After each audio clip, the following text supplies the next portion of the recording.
how'd you get from there to your first big job? How did I do it? I don't know. I mean, I just worked really hard, right? I just said yes to a lot of stuff, opportunities. There's part of me that I do get scared, and I still get scared now. You know, somebody says we're going to do this big thing. I'm like, I don't know if I can do that. That's healthy. You know, and I'm a bit afraid, but then I just go and do it anyway. In this episode, we speak to Emma Lindley MBE. Emma's a phenomenal person, and I loved getting to know all of the twists and turns in her fascinating journey. What's the most mainstream and fundamental difference that we're going to see in identity? So I think the whole...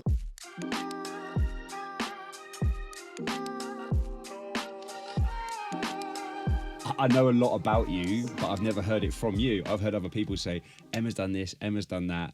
And we've spent a lot of time together as well, but I want to hear it from you. I want to hear the journey you've been on in your own words. And I think it's quite a cathartic thing to be able to do, because we don't do it often, do we? It's Just like sit down therapy. and it's a little bit like therapy. Watch out. Let's not go too deep. So the place I always start is, what was school like for you? Ooh, school. So that's an interesting place to start, but let's start there. So primary school, I quite enjoyed primary school. Like it was just, you know, it was quite good fun, really. My parents split up and my dad kind of left home when I was in primary school, but irrespective of that, it was still pretty cool. You know, I just loved playing sport, really loved playing sport. I was a massive tomboy. And one of the kind of like, you know, disruptor from an early age, when I was at school, the girls played netball and the boys played football, right? And this is like, so, you know, I'm a few years older than you. So I was born in 1977. And so when did I start school? Like 1981, something like that. Mm. So that's just when, like, it was very gender-specific sport. And I can remember, I'm just a huge tomboy. And I was like, I don't want to play netball. I want to play football. And I can remember being like to my mum, I was like, I want to play football. I don't want to play netball. And she was like, oh, okay. And to be fair to my mum, she went and had a chat with the school. And after, like, causing much kind of like consternation, they did actually let me play football instead of playing netball. So I was the only girl that played football. And what's really interesting about that was I can remember going back home maybe about 7-8 years ago, and then seeing the kids from our primary school all playing football on the field, but there was a massive mix of boys and girls, and I loved that. It was really, really good, but it did cause like a lot of disruption because it was really unusual. Do you reckon you wanted to play football because you liked football more than netball, or do you reckon you wanted to play football because you would be the only girl playing football? No, I think I was a big Liverpool supporter because I grew up near Liverpool. My dad used to take me to the Cop, and I watched Liverpool play from a really young age. I really love football. You couldn't get me out of tracksuits. I was a classic, like, Liverpudlian stereotype, I had shell suits when I was a bit older. I've still got them now, don't lie. Still got them now. might still have one now. But I think I just really wanted to play football. It was just seemed like a cooler thing to do, and I just really enjoyed it. So, I enjoyed primary school. I think when I got to secondary school, where I lived, there was, still the kind of, and there still is now, the grammar school education. So you take the 11 plus, and people either go to like the comprehensive or they go to the grammar school. I managed to pass the 11 plus, and I went to the grammar school. And I think I was like, straight A student for a couple of years, and then I kind of then decided that I was done with school then. I was like, I've done this now. I've done a few years of school. I think I'm kind of finished. So was it like 14, 13? Yeah, kind of like 14, 15. Yeah. And then I think I decided I wasn't really gonna go that much anymore, which is... It's not optional. It's not optional, which is something I found out when social services turned up at my mum's house. Yeah. So, we had a fair few visits from social services, and they were like, she needs to go. And I was like, I don't really see why I need to go. Were you this pragmatic then? Like, do you know what I mean? You just said, I don't really see why I need to go. Were you this pragmatic, or was it an emotional thing? No, it was definitely that. I was a very different person then. Really? Just probably had quite a lot of, I'm going to describe it as energy. I know the energy. I'm going to describe it as energy for good and for bad. You know, there was a lot of energy. And, you know, I think that was, you know, probably really hard for my mum because, you know, there was, you know, she was bringing up two girls on her own in a time when there wasn't really any single parenting, you know. So, you know, both me and my sister's a doctor now. You know, I think we were both kind of like probably quite energetic and quite hard work. But she went the very academic route. I decided that I was going to do something different. So I didn't really go to school that much, you know. I mean, I can remember actually recently I found one of my old report cards, and there was 181 half days I could have been in school, and it said absence, 101 101 of them. Right. Oh, you really went for it. I know, I really didn't go. Like so that was 40. So that was 40 full days I could have been in school, and then it said late 28. Wow. Yeah, so I really didn't go. What did you do when you went to school?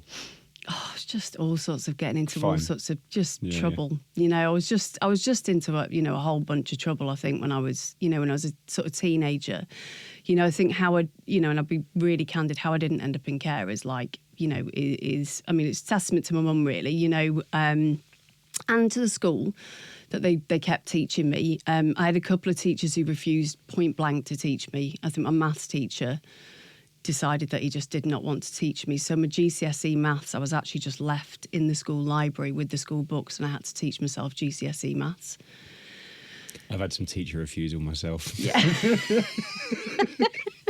So, how did a couple of teachers just didn't want to. Yeah, no, he just was like, no. I think it was when I can remember in one lesson I stuck a picture of it. I mean, it wasn't really bad. I stuck a picture of a chicken on his back, and that was the end. It was like literally like the chicken that broke the camel's back, and he was like, that's it, never again. I'm not teaching her again. And so I did literally taught myself. Wow. So yeah, there was a few subjects. But did you go to uni? I think you did, didn't you? No, not until later. So later. Oh, okay, fine. I ended up leaving home at 16. Right. So I think, you know, everybody, my mum had probably had enough. I'd had enough of living with her.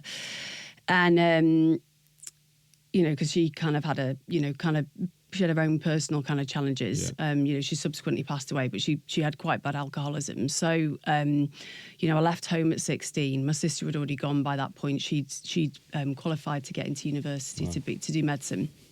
And so I was like, this is not working out. And so I kind of said to Mum, you know, I think I need to leave. And she was kind of like, I think you do. So I went. So right there, right? You've been great at school. You've then been really bad at school. Yeah, really let's off face the rails. it. Yeah, really right? bad. Yeah. Your mum's struggling with you Yeah. to a certain extent. Yeah. The school's struggling with you. You've ended up getting an MBE. Hey, come on. Yeah, and no one was more surprised than me. Look. That's banana. Like, that's bananas. Yeah. To go from that to that. Was there a time when you thought, crap? Like, as you were leaving school, you were like, I have no idea what's next. Or were you not thinking that far ahead? Yeah, I mean, I left home at 16. I tried to do my A-levels while I was living in a bedsit. And that was, you know, impossible. You know, I got one E, I think, or something, and a U. It's better than no E's. It was better than none, you know. And then I didn't know what I wanted to do. I'd got into, you know, all sorts of, you know, I'd been in all sorts of trouble with the police anyway. And so I decided that I was going to leave where I was living. And I had a friend that lived in Manchester, and I just moved to Manchester. I had no idea what I was going to do, pretty much no qualifications. You're 18 at this point. Yeah, hardly any GCSEs. And I'll be honest, I just drifted. I drifted probably for like, I don't know, maybe like a year and a half, something like that. And then I was like, and I, you know, I think I probably kind of like emotionally, physically, everything kind of like hit like complete rock bottom. Because at that point I was like, right, so, you know, I haven't got any qualifications. Everyone's gone off to university. Like, I don't know what I'm doing. I'm just drifting. You know, I was like working on doors at nightclubs and all sorts of stuff, just getting money wherever I could. And I I think I kind of had a bit of at that point, there's been kind of like quite a lot of epiphanies during my life where, I've kind of I had a moment where I was like, all right, I've got to get myself sorted. I've got to do something else here because like this isn't going to work for me long term.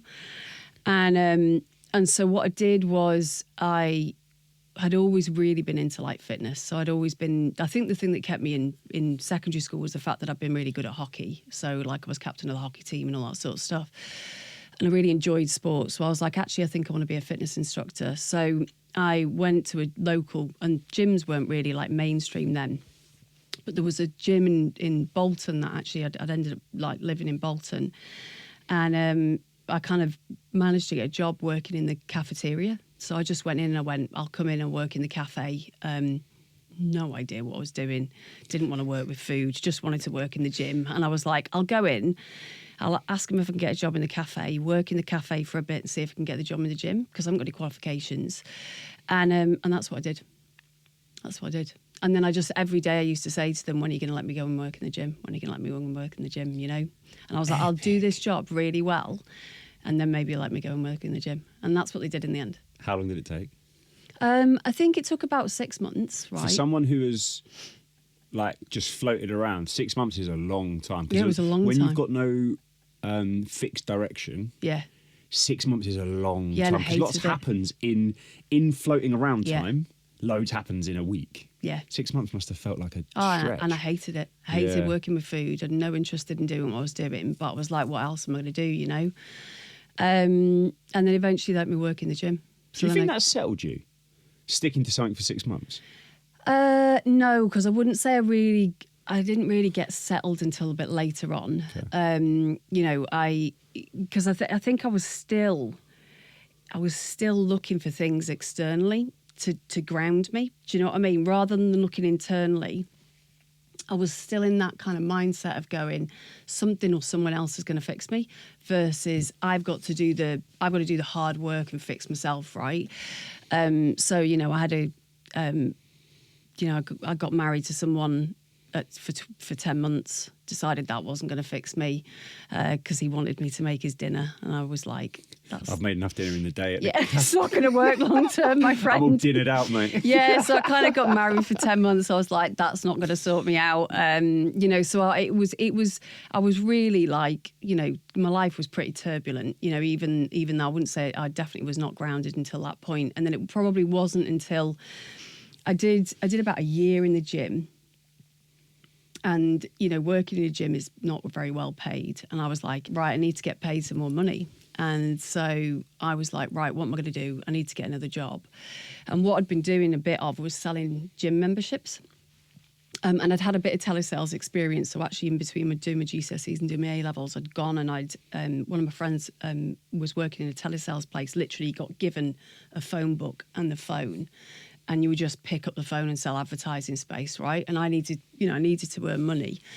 And so I'd had like the proper hard yards of telesales experience. So I started doing a bit of selling the gym memberships.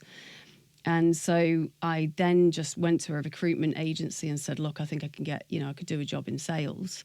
And I ended up working I went straight into a technology industry. So it was a little bit recruitment. We were taking students, training them up to be developers and then placing them in businesses.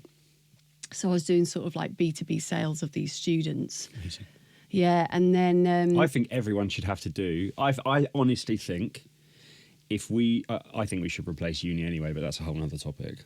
Yeah. I think everyone should have to do some like cold call, like high volume sales either at school or after school. I totally agree. Nearly everyone I know that's been really successful has done a bit of that. Yeah. At some point, work ethic, the skill it requires is fabulous. I mean, I totally agree because I think it just treats you like it teaches you tenacity. You just got to keep going, right? And it just teaches you to talk to people. A lot of young people now don't talk to people. They're texting and stuff like that. And I think that skill of like communication and just picking yourself up every time you get knocked down, is really important. And then after that, I got a job So maybe I was like 23 then. I then went from there, did that for a year. Then I went and started selling B2B, selling duty management systems. So they're like, they do the automatic calculation of duties, input duties on beers, wines and spirits. Fine. But that was 23 and I got a BMW company car. Yes. It was like That the first time you get a company car Yeah, it was is amazing. like no other feeling. That was it. I was like, You're I've what, made so it. I don't have to do anything, and this just is mine. It was good. Yeah, and I think at that point, and that was when I started to a little bit sort of go, well, actually, I think I'm getting my groove a little bit now. Do you feel as though then you knew like this is the industry I want to be in at all, or did you know it was just money and you had a car? At that point, it was just money. Yeah. Yeah, and I had a car, right? So I think I was just like, I need to earn some money. Yeah. This is a good way to earn some money. Did you ever worry about what the future held? No, because I think I was invincible. Game on. That's a good thing. That's a good thing. I think I was just like, I'm invincible. Yeah. I try and find people to work in the company that feel like they're invincible. Yeah. Too. You know, just people that are like, if I get knocked down, I'm going to get back up. Yeah. You have to have that. Yeah. It's as yeah. simple as that. Yeah. Yeah. I And bet I think you were Employee of the Year, weren't you? Did you do well in that job? Yeah, I did. I mean, I was, I did pretty well in sales, I think there was elements I enjoyed, there's elements I didn't enjoy so much. But I think for me, because I'd kind of like really hit, and I mean like, kind of like mental, physical rock bottom at sort of like 18, 19, that did give me a big grounding, because I was like, well, that didn't break me. And then you kind of go, well, that really is like the rock bottom, There was points where I was like, I think, I was like worried about being homeless and like all that sort of stuff. I was surrounded, when I left home, when I ended up living in that bedsit, I ended up living in a bedsit and there was 2 heroin addicts that lived on the same floor as me. So, and our house used to get raided all the time and all that sort of stuff. So I think just when you've had that point where your life's kind of like bottomed out, everything else, in corporate life it's not that bad, right? It's not. It's not that bad. I've had the same stuff. I remember one of my first sales jobs. I walked into a conference and I was like, because I'd, been involved in all sorts of various things growing up. I remember looking around and thinking, I'm the toughest bloke here.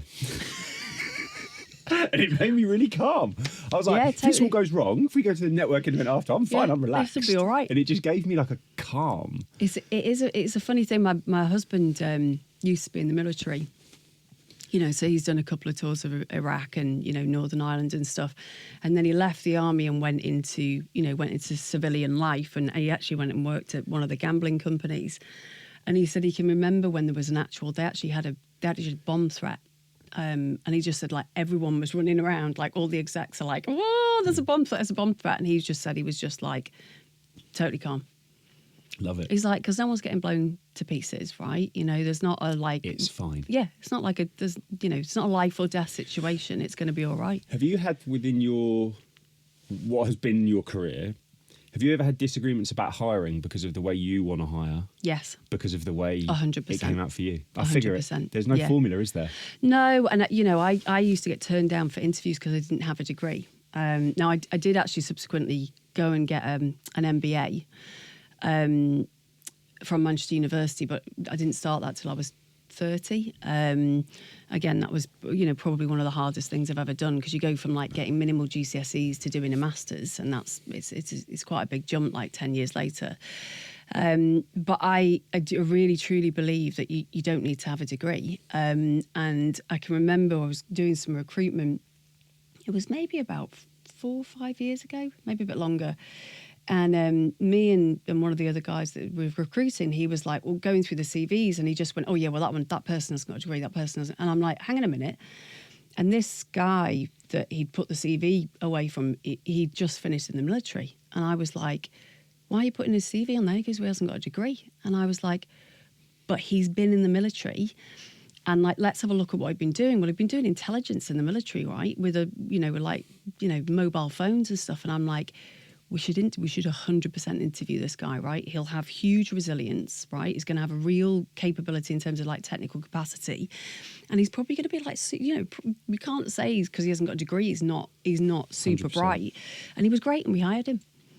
See, I knew that would be the case. Yeah. So I love it. you've gone company car, goes well. Yeah.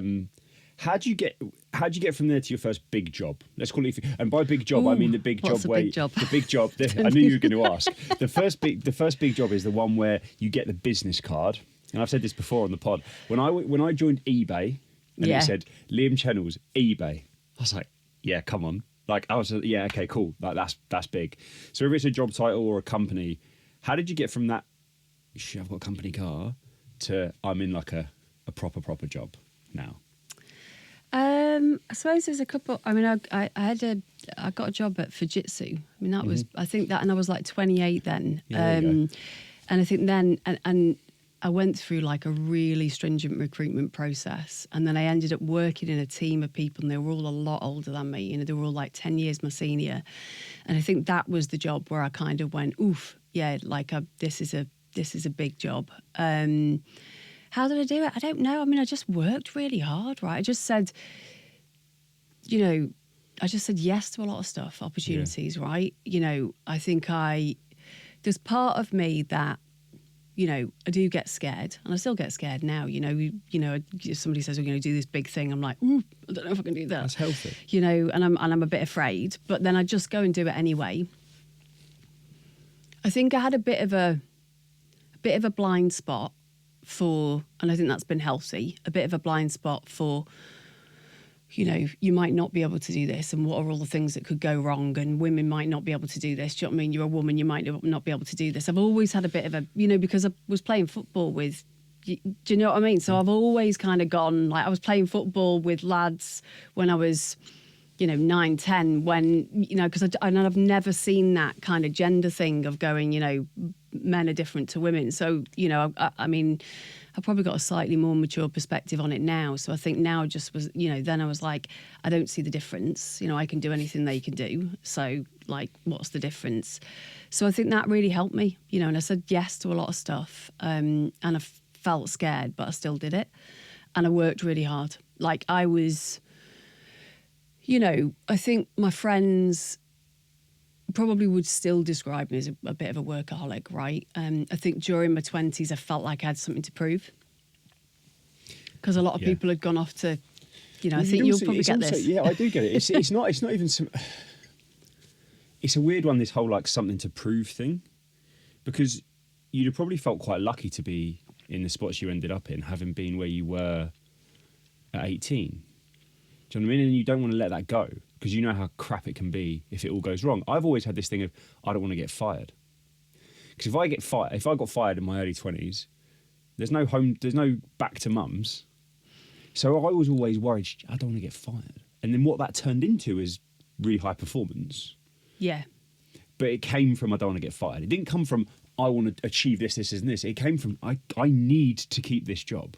Yeah, and I ended up really good at it. That's it, because there's no real, like, there's no safety net, right? There's no, you know, didn't have a lot of money when we were growing up. You know, my mum and dad had no money. You know, there was no going home for me, right? Nobody wanted me living with them, so it was that plan, or there wasn't really another plan.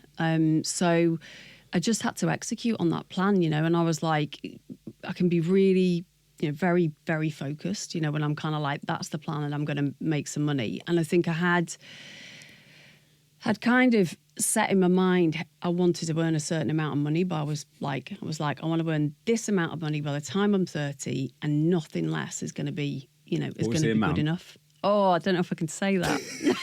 Because I've had Jeff Parker said he wanted to earn 25 grand by 25, 30 by 30, and 30 by 35 when he finished school. He was like, really? We'll have to check on exactly the numbers, but yeah, he said that. And I think I said to myself, I think I said it was like 100 grand by 30. It was 100 by 30. Yeah. It was 100 by 30. Yeah. And so I was like, it has to be 100. It can't be anything less than 100, right?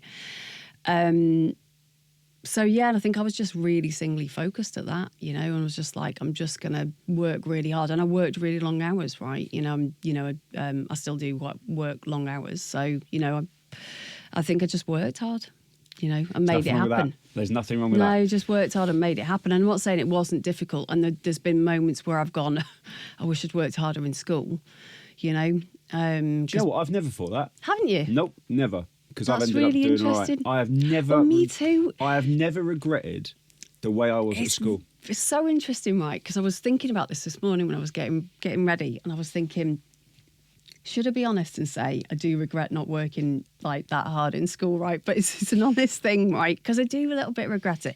I think because Do you think you regret it because you're supposed to regret it because you weren't good? I think probably because I would have enjoyed school a bit more. Because learning's Yeah. actually, I enjoy learning. Yeah. You know what? I think what I've discovered now a bit later on is I actually enjoy learning. You know. I enjoy learning.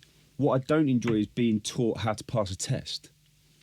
I enjoy learning, that's true. and it's a different thing. It is a different I think thing. nostalgia takes over, and we look really positively on school. But actually, Yeah. we just sat in a room reading books to then quite boring, write wasn't down it? what was in those books. I don't know, 6 months later I in wasn't sports there. school. I wasn't yeah, there. So at school, what happens is you go to one lesson Tell in the morning. me what happens at school. Amazing. I didn't think that's what this episode would be.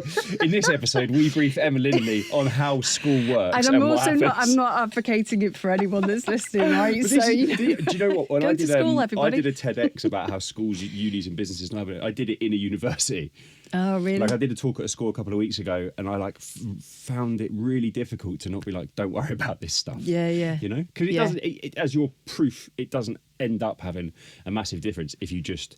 It work doesn't hard. have to. It doesn't have to define you. And No, I think it a lot of doesn't kids have to define you. a lot of kids feel that if it's not going well, it's the end. And I think a lot of parents put pressure on kids They at do. school, which is completely Yeah, missing. they do. So you end up, and I always give people compliments when they deserve it, you end up becoming a genuine industry figurehead in identity. Right? How do you go from where, like that, okay, I'm doing well in sales, like life's on an upward trajectory. Where did identity come in? Like, how did that start? So I started working for a company after Fujitsu, a company called GB Group. It was like 2002, 2003. And How did that job come about? I went through a recruitment consultant. Okay. And they placed me there and in a sales role. And initially I was selling, they had like, address capture solutions. I'll explain it, what it is. So, and everyone will know this. When you go to a website, you put in your postcode and then it gives you the list of all your addresses that's in that postcode. And you click on one and it fills it into the form so you don't have to write your address in and put all those spelling mistakes in, and your stuff arrives at the right address, Yep. right? Wasn't there a company called Locate that GB? They bought that later on. Right, Yeah. fine. So but they had their own address solution. Okay. What, and then you said it isn't good enough, go and buy something that can make it better? No, I don't know if it did. I don't know. I definitely didn't. No, I think so. I was selling that, and there was a couple of people that had joined GB who there was a business development director and another guy that had joined GB, and the CEO at the time, a guy called Richard Law. Got huge amount of respect for Richard. He had quite a lot of foresight, and I think he was looking at the data that GB had. So they had the address data, they had some electoral roll data, and he kind of said to Rob and Miles, who joined, he said, "I want you to kind of come back with an idea of, I think there's going to be a big problem with identity fraud on the internet in the future, and what could we do with the data that we've got?" And so they kind of came back and said, well, we think we could put together our data and build an identity solution. And they built an MVP, which was on a CD-ROM. Do you know what one of those is, Liam? CDs. So I think CD-ROM, it's like a round thing with a hole in the middle. a donut. And there's usually a machine. So we did our MVP on a donut. Yeah, on a donut, yeah. So they, and So it what was year called... is this? What year is this? This is like 2003. Oh, it's like Encarta style. Yeah. Like everything's on a CD. Right, Yeah, fine, because there okay. wasn't really that much stuff online. And so the online gambling industry was just starting out at that point in time, and I was trying to sell these addressing solutions into the online gambling industry because I was like, online industry, one of the first. I mean, Yeah, if you think nice. about it, like the porn industry and the online gambling industry made online, it wasn't the banks, they've all come later, not even e-commerce really. And so I was like trying to push into that sector, and the gambling industry, they were talking about having to do checks on people who were going to go and play, check that they were over 18. And I went to one of the two guys that were kind of setting up this like startup inside of GB, and I basically said, you know, this stuff that I'm selling, I think it's boring. The stuff that you're doing is really exciting, and I just kept on asking them for a job. The cafe. It's do you know, but it works, right? I was just like, I just want a job. I want to come and do this. I think it's really interesting. I want to come and do this. Epic. So how does that end up? What happens? Got a job. Yeah. Got a job. They made me work 2 jobs for a while. So, like most companies do. Yeah, here's your promotion, but we're not going to pay you for it exactly, yet. Yeah. They were like, well, you've got to make them both work. I was like, all right then. So I worked 2 jobs, and then eventually they just said, right, okay, you're doing really well, like, come over. And so there was sort of probably 6 of us. And we then, it was still on a CD-ROM. We then did a joint venture with British Telecom.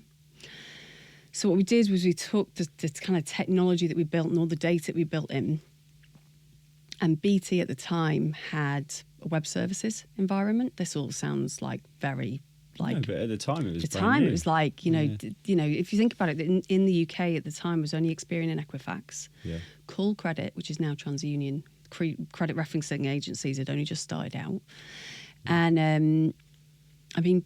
Equifax, I think, were having 4-hour downtimes every night, right? Because it was all like still on mainframe stuff, right? So we kind of came along with our Wizzy API-driven... Oh, Wizzy CD-ROM. Yeah, not the Wizzy CD-ROM, no. But they stuck it in their web services environment, put a web services wrap around it, stuck some APIs to it. So did you work with BT because they had was it the telco type data that you wanted, or was it just because they had the infrastructure? There was that, right? Yeah. But it's a couple of things. They had the infrastructure, right? And it meant that we could serve our technology 24/7, right? And we knew that identity needed to be done 24/7. And the other thing is they were big enough to sue. So we knew that we couldn't sell to the banks unless we had you had somebody that could come along, and BT had all those relationships with all the banks. So the JV was like they would open the door to the banks, and then we would sell alongside them. Proper channel sales. It was great. It was great. It was, do you know what? And that was really, for me, really formative in terms of my career, you know. Because it moves you away from selling, like you're selling, I assume, and that was the role you had within it. Yeah. But you're also involved. I remember totally. the first time that I moved, Yeah, I was involved as well as being in sales. And there's a calm that comes with it, because you're like, oh, we're thinking of stuff. That's it. And we're working together. Whereas in sales, it's like, have you hit your number? Shut up if you haven't. Yeah. Yeah, proper, you know, and it was just really exciting. I got to do a whole bunch of stuff at, you know, I mean, I was 29, 29 by that point. I ended up working with, you know, the regulators. I ended up working with the, you know, Department of Media, Culture and Sport when they were making and forming the gambling regulations. You know, they asked me to come in and like consult with them with a group of other people, you know, massive imposter syndrome, you know, happening at that point in time, you know, and I just ended up doing a bunch of really interesting things. That was outside the realm of sales. You know, I was inputting into the product development, and it felt like we were kind of, you know, those moments in time was like a proper dream team. You know, we were beating Experian and Equifax hands down. You know, we were winning accounts. I sold to 70 of the world's gaming companies. You know, and brought 70 companies on board, you know, because I was just like, cha-ching, cha-ching, cha-ching. So it was really exciting, really good fun. So when, after a high is always a low, did that fizzle out, or did you go somewhere else that was even bigger? What happened? No, I think I got a bit frustrated, I think. And I think there was a level of immaturity, right? I'm also not confessing to be massively mature now, you know, there's moments. No comment. You know, it peaks and troughs, isn't it? But I think, I think I got a bit frustrated. And, you know, that was my kind of first step into sort of managing people and all that sort of stuff. And I think I got out of kind of doing the sales, and, you know, I did 4 years. And then I ended up going and working at a startup payments company for a couple of years.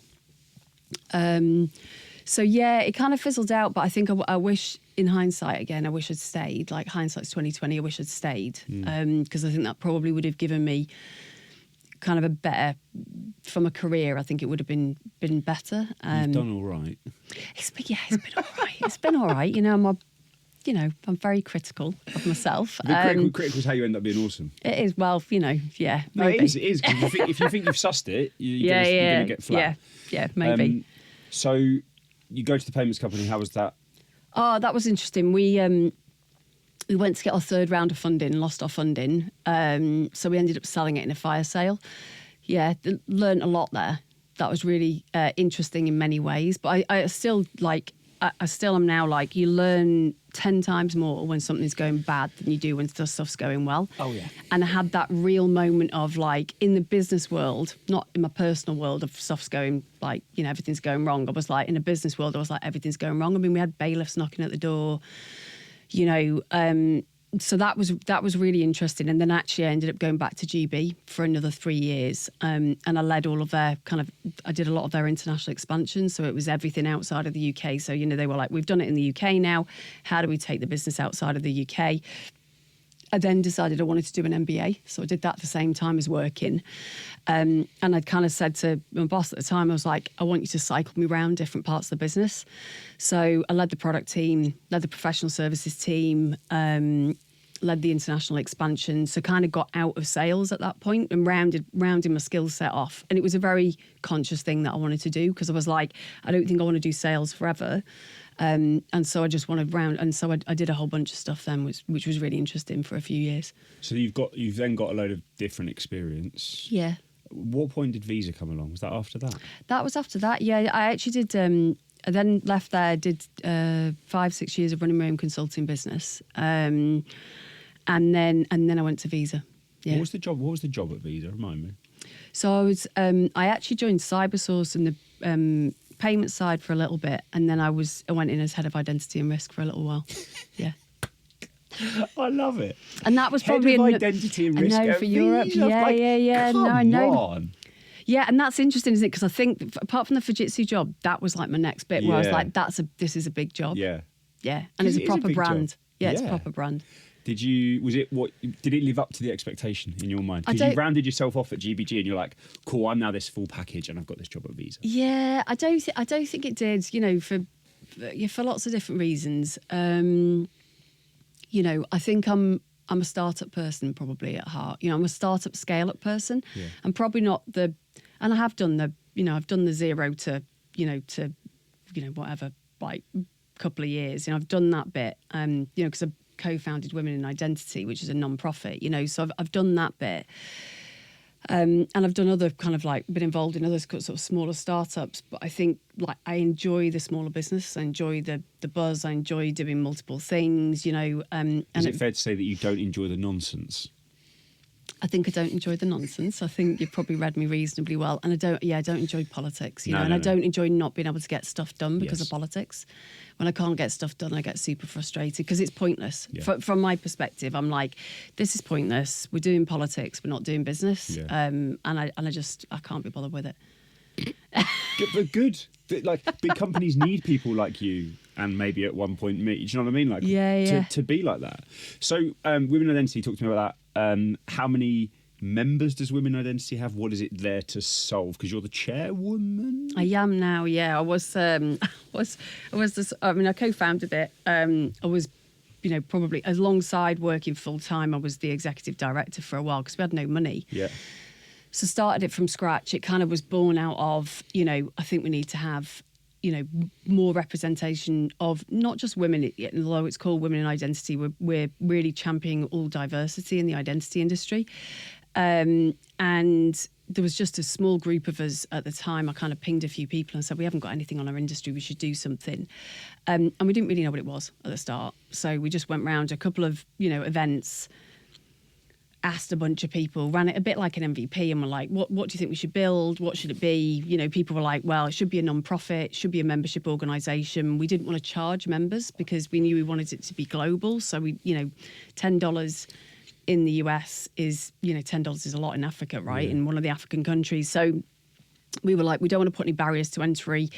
We knew that we thought we could get the money from industry. So I knew somebody at MasterCard, and he kind of was like, we were starting this thing, and he was amazing. He kind of came to me and said, I think you're going to need some money, you know. And me with my, I can do anything kind of thing, I was like, oh yeah, maybe we are going to need a bit of money. And he was like, well, look, we see if I can just get you a little bit of money. So he gave us like $7,500 to get started. That got us a website and stuff like that. So it's evolved a bit over time. So I think it's been going like 7 years now almost. What we're doing now, it's a membership organisation. Anyone can join. You know, it's www.womeninidentity.org. Anybody can join. It's free. It's a membership organisation. We've got about 3,000 members globally now. Wow. But really, where we've kind of landed our flag, and this is going to sound bad, because I think there's a perception for these sorts of groups that they're just like women standing around drinking wine, eating cheese, chatting. And I was like, I don't want it to be that. I want us to really have an impact and change on the industry. So one of the issues that we've got in technology generally is the impact of, you know, the groups that perhaps are building it, and those groups not representing the whole of humanity. And, you know, so perhaps it's all like one demographic, you know, perhaps it's all white, it's all male, it's all a particular age, it's all a particular socioeconomic demographic building particular technologies. What happens is obviously you get groupthink, and that ends up being built into technologies, not because anyone's a bad person, right? Not because they wake up in the morning and go, I'm going to build bad technology that's not going to work for other people. They've just got blind spots. We were all the same, right? Everyone's got bias and blind spots. So we kind of started to look at how that could impact the identity industry. So things like biometrics, for example, don't work for certain skin tones, don't work for women as well as they do for men, and how that could impact our industry. And when we think about identity systems, digital identity systems, it's like the gateway that people have to get through to be able to open a bank account, you know, to be able to you know, access government services. If you've got bias built into that layer, then people are not going to be able to get through. And those people that are underrepresented are going to find it difficult to be able to get access to government services, be able to get access to bank accounts. So that's really where we've landed our flag. We have been, over the last couple of years, developing what we call a code of conduct, which is effectively going to be like a set of principles and an implementation framework that you could give to product managers working in the identity industry, even if they're working in groups of people that don't represent all of humanity, right? So, you know, it could be a small group of developers. They could all be white. They could all be men. But we're giving them an implementation framework and a set of principles to go, this is how you think about not building bias into your product. These are the questions that you need to ask yourselves. Amazing. Yeah, amazing. You know, and you know, I think for the women in identity was really interesting because, you know, it kind of, again, just started out, was like, we need to do this thing. And genuinely, it took off in a way that I hadn't anticipated, you know. And at the time I had a small child. I had a young child. I had a full-time job. And this thing then takes off that was supposed to be like a side hustle, Whoops. right? Whoops, Daisy. So it kind of like took off. And I can remember a couple of pivotal moments. One was we got this email from what looked like the US government, and obviously working in the field that we work in, I was like, oh, that's got to be a scam. And me and Louise Maynard-Etam at the time, we just kept on looking at it. We were like, is this really real? But it was the US government asking us to testify in front of the House of Representatives. Boo. Yeah. How good is that? Well, we just thought it was a scam for a while. We were like, Yeah, it must be a looks a bit scam. like a scam. But then 3 weeks later, when Louise was testifying in front of the House of Representatives, getting asked questions by Maxine Walters. Check it out. It was amazing.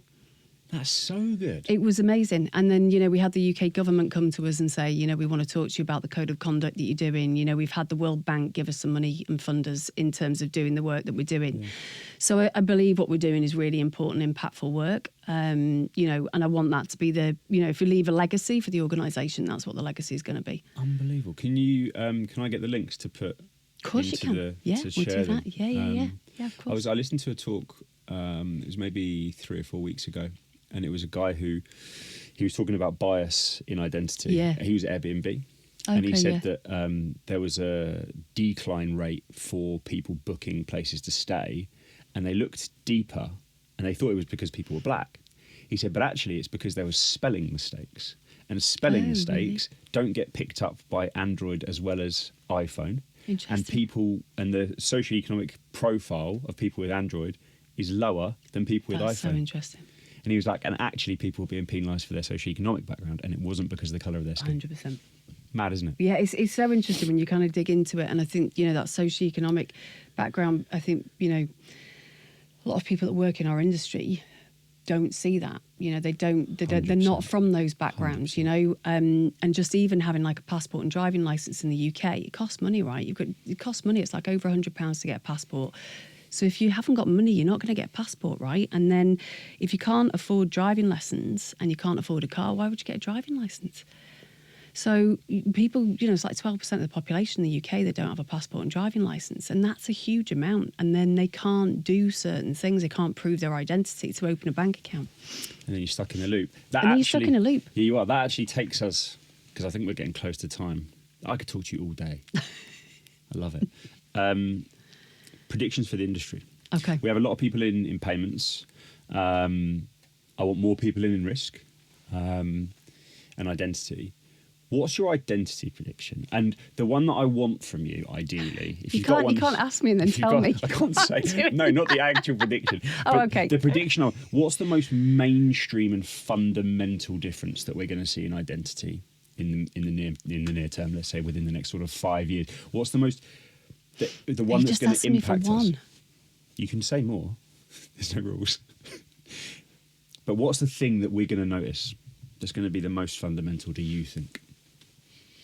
Oof. It's a hard question. You're really good. You get hard questions.